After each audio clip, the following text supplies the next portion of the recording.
Bentrovati al Meteo.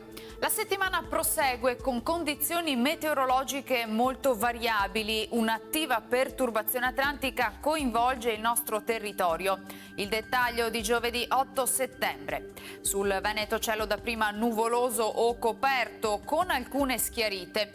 Il fronte instabile si sposta da ovest verso est con rovesci temporaleschi a carattere sparso, localmente molto intensi e con possibili grandinate.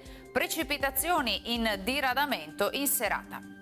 Temperature in calo, minime tra 15 e 21 gradi, massime invece comprese tra i 19 e i 28 gradi all'incirca.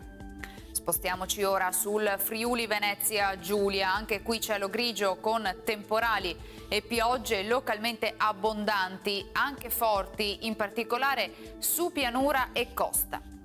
Temperature minime sui 18-21 gradi, massime intorno ai 22-25 gradi. Infine diamo uno sguardo al Trentino Alto Adige, piogge sparse via via più diffuse. Nel corso della serata poi il tempo andrà migliorando. Temperature minime intorno ai 14-17 gradi, massime sui 24 all'incirca. Dal meteo di Antenna 3 per ora è tutto, arrivederci al prossimo aggiornamento.